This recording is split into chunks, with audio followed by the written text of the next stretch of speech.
3 people you must cut off to get a green card in 2025. I am your immigration attorney, Sekou Clarke, and within my practice over the last decade, I've seen so many people get denied for these common mistakes, but not only common mistakes, but associating themselves with these 3 type of people. Yes, sometimes we get a resolution for them, but I see too many of these people that affect immigrants in getting their green card. Number 3, the document preparer. Yes, you have heard it before.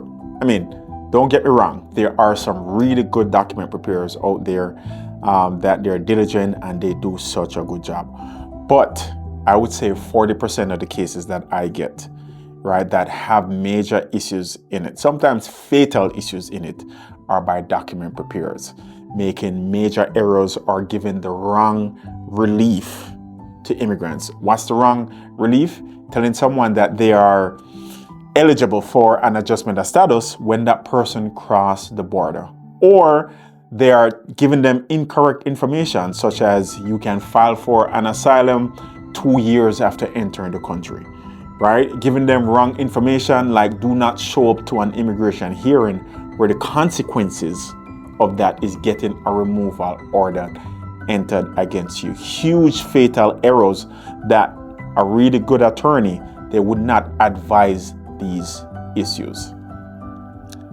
Number 2, the toxic friend. And this is almost like the document preparer, right? So with the toxic friend, I've seen so many clients, both on the criminal side and both on the immigration side, they end up either getting denied on their green card or getting arrested. How does this toxic friend affect a person when it comes down to their case? First of all, they can tell them, hey, you don't need to apply for any type of immigration status. You'd be surprised of the people that I encounter within my office. And they said, yeah, I waited to file this for 2-3 years because a friend said, no, it's the wrong time and they shouldn't do it. Or they just got a divorce and they have to wait 3-4 years. No. Or they tell them, don't show up to a hearing, or don't file for your citizenship, or send somebody in a text message that they're offering them $15,000 for marriage. This toxic friend I've seen affect so many immigrants and even non-immigrants with just bad advice. 2025 and beyond, you know that friend that is toxic, right? You know that friend who they always have problems. They never come to you with solutions. They always come to you with problems. They never come to you with positivity. They always come to you with some form of negativity. Never about saving money. It's more about spending money. They're always telling you that your ideas are too small, right?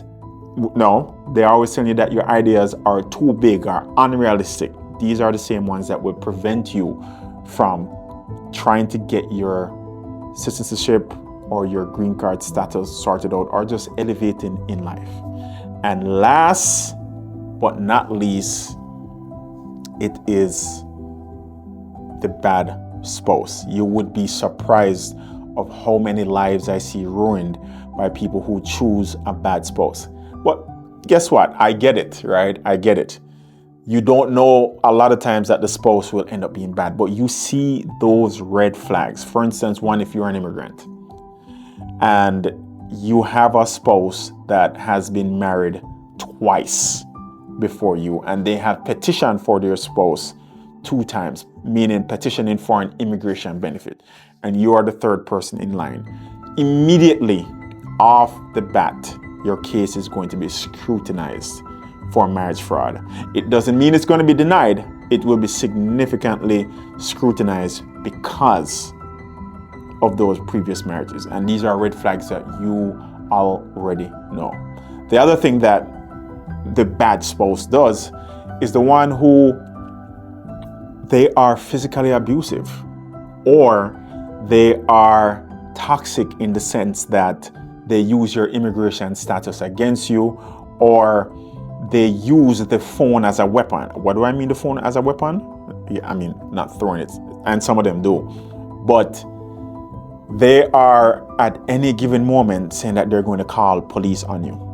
A lot of immigrants I see get detained and get deported because of a spouse who made up a story and they call the police out of threatening them, and then know that person gets detained and can't get out of custody and sometimes get deported, and then they're in a situation where they're like, oh, I didn't really mean it. So I always give the advice, you are the one that is in control of your destiny. You know your case better than anybody else. Not your attorney, not your friend, not your spouse. You must take care of any case that you have to the best of your ability.